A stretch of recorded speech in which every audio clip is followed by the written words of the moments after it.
আসসালামু আলাইকুম রহমতুল্লাহ। দর্শক, যে যেখান থেকে ভিডিওটি দেখতেছেন সবাইকে জানাই আন্তরিক শুভেচ্ছা ও অভিনন্দন।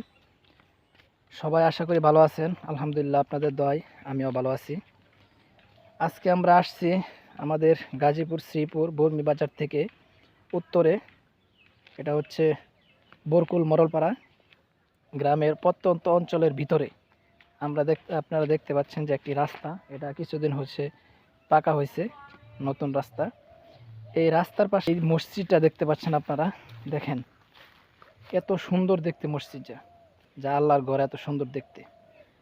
এটা একদম আপনার এই বিলের একদম গা ঘেঁষে এই মসজিদটা নির্মাণ করা হয়েছে।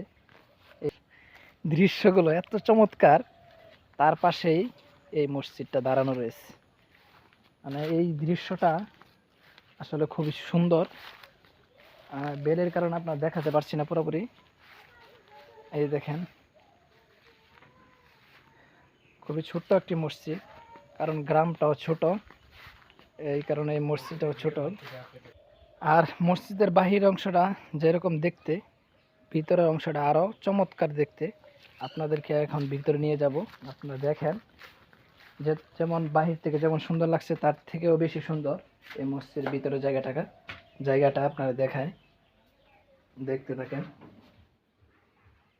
এই দেখেন, আসলে আল্লাহর ঘর এমনিও তো দেখতে খুবই সুন্দর চমৎকার, তবুও দেখেন মসজিদের ভিতর জায়গাটা বাহির থেকে যেমন মনে হয়, ভিতর থেকে আরও সুন্দর।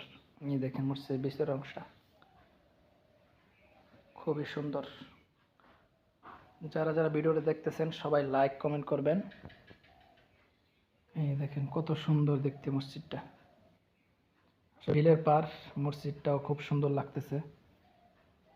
মসজিদটা ফুটে উঠেছে এই বিলের পারে, এত সুন্দর মসজিদ। এখন মসজিদ থেকে বের হচ্ছি, আর মসজিদ থেকে বাহিরের দৃশ্যটা কত চমৎকার, কত সুন্দর লাগে, আপনাদেরকে সেটাও দেখাই। এই দেখেন মসজিদের বারিন্দাতে দাঁড়িয়ে বাহিরের এই গ্রামীণ দৃশ্যটা কত সুন্দর, কত চমৎকার। আসলে মনটা শীতল হয়ে যাবে আপনাদের যদি এইরকম দৃশ্য আপনারা না এসে দেখেন, তাহলে আপনাদের আফসোস রয়ে যাবে যে এই গ্রামের দৃশ্যগুলো আপনারা দেখতে পাচ্ছেন না।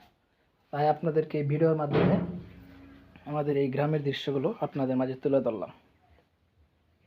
এই দেখেন গ্রামের দৃশ্য। সবাই ভালো থাকবেন, সুস্থ থাকবেন, সবাই দোয়া করবেন। আসসালামু আলাইকুম রহমতুল্লাহ।